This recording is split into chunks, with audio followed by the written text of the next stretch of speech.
Yes. So now we're going to review Ya Ya Ding Dong. No, we're not. What's it called? Satanic Panic in the Attic or something like that by Of Montreal. Yeah, that's confusing, isn't it? The band's called Of Montreal.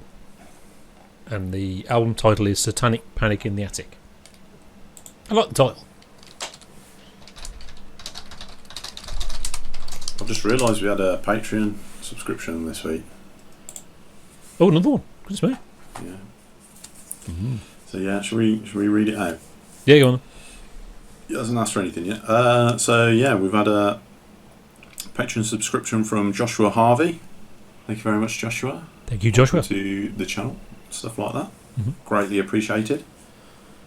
Yeah. So this is a Patreon review. Yes, it's a Patreon review. Yes, it is, because it's obviously not something we would have reviewed otherwise. It is one of those, but it's not like, why are you asking us to do this? It's like, well, maybe that's quite interesting. I suppose it is. It is competent, well produced, slick muso, Beatlesque pop, surf rock with a bit of Barrett and a little bit of Talking Heads. There you go. That's. I've done it now. I've reviewed it, but also very 90s pop. The sort of 90s middle class pop thing I identify. I mean, this isn't that, but I hear that in it. The Cardigans. Bits of it make me think of the Cardigans. It's very vocal, very nice harmonies, very well written harmony parts. You know, I mean, you can tell that they know what they're doing. It's not just the guitarist goes ah! in the background. You know, they've actually worked out proper harmonies. The drums are too loud. Why does it have to be so loud? I do worry. You know, I don't know whether I would have been saying that when I was young, or whether it's an age thing. The drums are too loud. It's just because I'm old.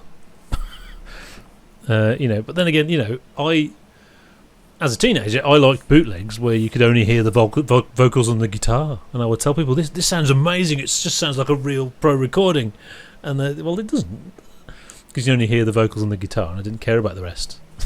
So, you know, do you get a White Album vibe? Did you hear that at all? I did a bit. Maybe. I can't quite put my finger on it, apart from one song. This is actually a solo venture, really. They don't have a stable lineup, although I think maybe this point was when kind of the band left and the singer just carried on. Although they had a consistent keyboard player for a very long time. They're involved in a collective, aren't they? Yes. So it's a collective that all sort of help each other out and appear on each other's albums and stuff like that. So it looks like they've got a massive sort of list of people, lineup changes, but I think it's just people from other bands coming in and stuff like that. Yeah, whoever was around at the time, kind of thing. Yeah, the Elephant Six Collective. Yeah, but I think this album, it's actually most of it is just recorded by him on his own. So he recorded all the parts, kind of thing. That's probably why the harmonies are very good, because he's doing them all himself. It's a bit hipster, not bloody. What's it called? Neutral Milk Hotel. I can't remember what that's called. Not that. Bloody hell. For God's sake. Yeah, they're alright. Just because they're not famous doesn't mean they're cool. And that's there, but this is the nice stuff. It's not obnoxious, ironic 90s music. It's this has a positive vibe to it, and it's really good. Well-made pop stuff. Band stuff, yeah. I think the closest I could sort of compare it to stuff that we've done previously is something like Osric Tentacles, where it's not, the music's not the same. Make that absolutely clear. Although I suppose there is a psychedelic edge to it, but Osric are a bit more funky and folky and more of a you know. There's a Barrett thing in both of them, yeah. Yeah, so it's sort of, you on first listen you think, this is interesting, I want to listen to more of this, and then you listen to more of it and you realise, actually it's all the same. I think I've it's experienced that voice again. this now. Yeah. So I mean, I definitely had that thought from this, that it wasn't going to be top tier stuff, that it might be a little bit kooky and off the wall, but it wasn't going to be great. And I thought, to be honest with you, it's going to be a little bit tedious. That was just my impression before I listened to it. Having listened to it now, I was really pleasantly surprised at the start. I thought, Kev's not going to like this. It does sound a bit poppy. Kev's probably not going to like this, but I'm going to like it, and then I've got to pretend to be a bit critical of it, but actually secretly I'm going to be listening to this in my car from now on. That lasted till about track 5, Rapture, Rapes and Muses. Yeah, track 5, yeah. So it was sort of like, had enough now. We've done this now. I mean, Lysergic Bliss is a great track. Yeah. I really enjoyed that. Yeah. And then My British Tour Diary is very, very interesting. Yeah. But it does get a little bit sort of, 14 songs of it. Yeah, we've done this now. How much longer is it? And they're only short songs, which should be quite liberating, but they flow into each other. So it feels like it's just going to go on and on and on. And it does after a while. It just feels a little bit sort of... Another song. It's that voice again. It's the same bloody voice. That sort of stylised voice he's putting on. I mean, weren't we going to review this track by track? Yes. I'm not going to be able to do that, Kev. Okay, I'll do it, don't worry. Yeah, you do. I've got a list. But actually, I mean, it's... When I first... I wrote some notes, and the one thing I put down was inoffensive psychedelia, which seems a little bit, dismissive. Actually, it's not. What's wrong with that? That's quite good, because you can get... A lot of psychedelia can be really, really... sort of ridiculous. Like you imagine Pink Floyd in the UFO club doing their jams. Exactly, it's just nonsense. Yeah, it's just rubbish. 40 minutes of nonsense. Random noises. Yeah, this isn't that. I mean, this is quite well written songs, but it's very well written, very competent. But this is someone with good musical skills who knows what the sounds are and all that kind of stuff. Production and playing. Yeah. I don't know how. So, like, psychedelia is obviously associated with acid and stuff like that, and I haven't got much experience with acid, personally, or knowing anyone who really does it. But my brief encounters have been sort of like these people who are into acid. They tend to be quite focused on certain things that you've got no handle into, and that's what this feels like. It feels a little bit like he's got this thing that he's really into. He just keeps doing it. And he does it well, and he's sort of inspecting it incredibly closely, sort of thing, and that's it. You can't hear the differences, but to him, there's like massive differences, sort of like. Yeah, that's it. That's what it is. Yeah. And interestingly, though, there is it's kind of all the same. It isn't all the same, but but there's an acoustic song right in the middle. That's the only time when you think, oh, it's different now. Yeah. And the next song just goes back to what it was before and carries on. So it's like a trip, isn't it? Someone notices something else. Oh my God, what's that over there? No, let's go back to this now.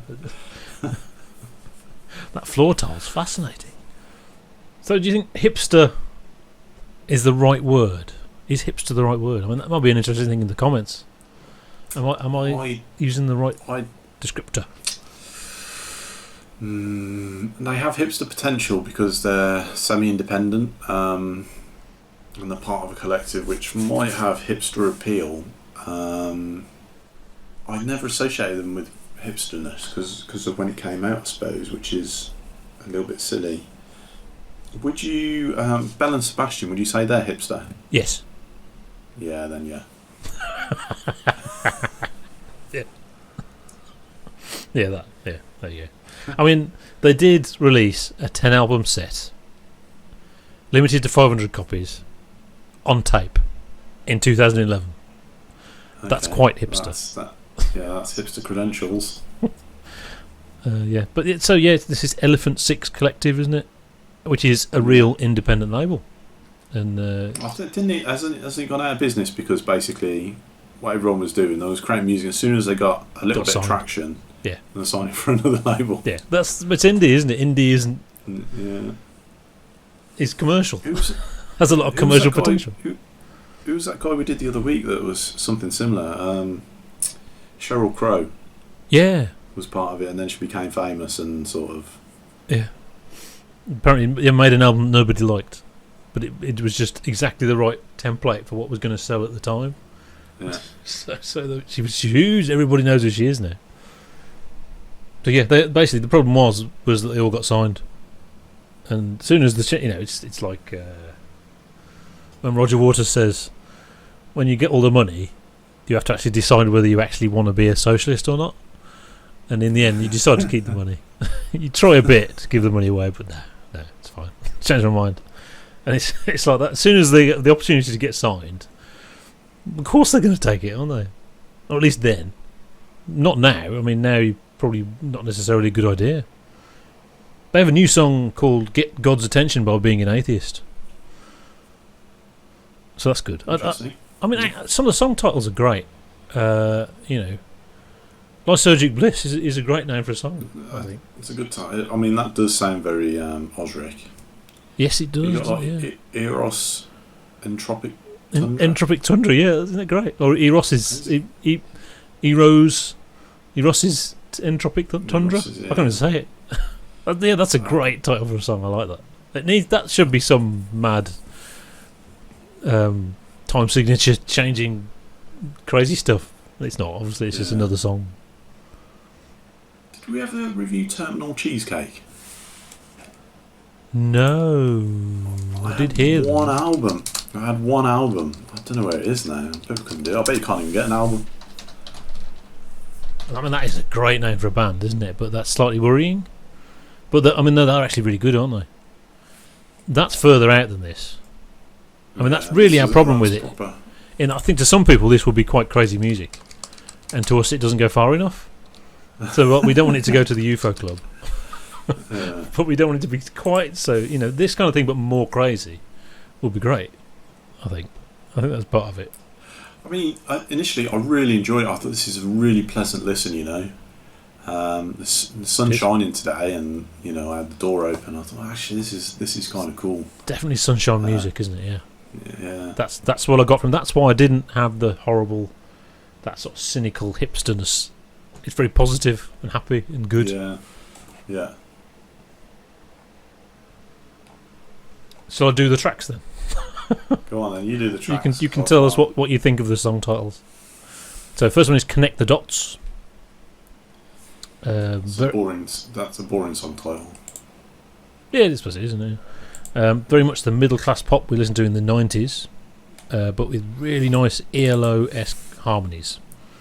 So the harmonies are not like early Floyd or Psychedelia, because they've sat down and worked them out, which wouldn't have happened with real Psychedelia.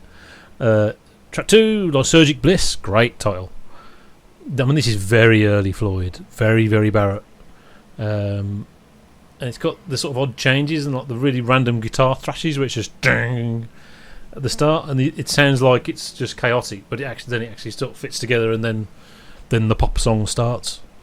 They actually do that very, very well. Yeah. I mean, other bands that do that, it's intentionally to feel quite jarring and like, but it doesn't come across like that at all, which is actually quite impressive. Very Sid, yeah. Sid's songs, not his other thing. And you got the falsetto, la la la la la thing, which is very 60s. But it's got a beat and you can dance to it.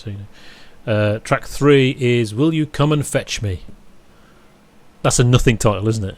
That's a nothing title. Yeah. More very childlike Sid stuff. The clockwork thing. So it's the gnome again. The laughing gnomes. No. The gnome, not the laughing gnome. But once again, the harmonies are much more pop prog ELO kind of stuff. I think the pop people would see that as quite far out. That one, I think. Track 4 is "My British Tour Diary." More generic pop. It feels like a literary title, that does. It feels like sort of an essay in a magazine or something like that. Yeah, I think there's a social commentary, light, like a diary kind of lyrical thing, which I think is supposed to be really important, and this is about his life, stuff that happened. I get that impression. can't be bothered to listen to the lyrics though. So this is the point where I start to get. Yeah, this is the same, isn't it? This is starting. I'm okay though, and then the next song, "Rapture Rapes the Muses," which is that a good song title or is that just a terrible song title? I can't tell. It feels like deliberately controversial. It's a talking point. Yeah, I'm not sure you really need that in a music title. It's poetical. Yeah. So 90s pop thing more.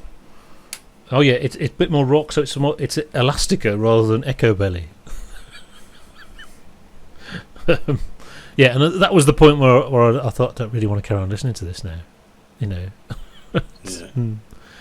Although track 6, obviously, Eros Entropic Tundra. There you go, I actually said it. Is a great title. That's my favourite title ever. Lots of drumming, and at this point I've had enough. But fortunately, track 7 is City Bird. Yes, an acoustic song. We have a change of sound. It is the obligatory prog rock album acoustic song of the very melodic prog, and the obligatory flute solo. But City Bird, Blackbird, I think is a thing. It's not that much like Blackbird really, but I get a Blackbirdness from that maybe. Right. Track 8, Erroneous Escape into Erik Pickles. What's Erik Pickles? Yeah. Erroneous Escape into Erik Eckles. That's a great title. I like that, especially if they have to introduce it. Slide guitar pop stuff. Meh. Chrissy Kiss the Corpse. Hang on, I've actually lost track of which track I'm getting. At this point, I'm done with the vocals. I'm done. I've had enough. I don't mind the music, but the vocals, This one's with lots of words, so he's written like a sort of string of consciousness thing. Track 10, Your Magic is Working. This is the only time I really disliked it. So that was the one where it was a bit obnoxious and a bit 90s hipstery kind of. Didn't like that. But I don't, whether that's just because we're getting towards the end of the album and I've had enough. Track 11, Climb the Ladder. Very competent, vaguely doo-wop, harmonised pop song. That got me back a bit. I quite like that one. Track 12 was How Lester Lost His Wife. That's a good title. It's got guitars and a whammy bar, pow, type thing. It's all about, you've got just juxtaposition of stuff. Some actually quite nice guitar, some lyrical guitar stuff, and then a synth melody, a prog synth melody, which would surely break the hipster code. So I like, yeah. Track 13 is Spike the Senses. That's kind of filler, jangly guitar, and a singer sings again. And track 14, Vegan in Furs, and there is a relief that it's the last song. Funky rhythm, but I'm just fed up with the vocal, so it's just there. That's the song. And the album gets 3 eggs because it is very competent, well-made music, and if you like that style of music, this is great. Yeah. If they managed to do the first 5 tracks and turn it into an EP, well, I don't think it'd be long enough. No, but you could do something different. You could do 5 songs of that and then something different. That's an idea. Yeah. Don't just do loads of songs the same thing. Yeah. Same. I was just reading actually, if it was a book and these were chapter titles, I'd be well into that. I'd be like, okay, I want to find out what this is about. Yeah, you'd want to read it. Yes, you would. Yeah. And I think that's supposed to be. You're supposed to listen to the lyrics. I think it's part of it. Yeah. Which we're not going to do. No. Mm. So yeah. So that's it. That's the end of the review. And next week I can't remember what we're doing, so I'm going to have a look what we're doing. Don't look at my files as they appear there. That's not there. Don't look. Wenton. Somewhere I've got a file called Wenton Ideas. There it is. Don't look. I think it's Roger Waters next, isn't it? Oh yes, that has been requested. Yes, and I think after that we're going to do Roy Harper and Jeff Beck. We've already done Jeff Beck, but we've got to do another one. We've already done Jeff Beck. We've got to do a live album of all the songs we've already reviewed. Which Roger Waters album then are we doing? The Pros and Cons of Hitchhiking is first. Lovely. That's good. Cool. Right. See you next time.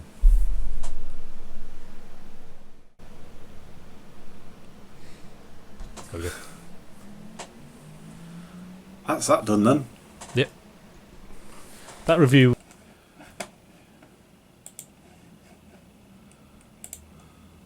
Yeah.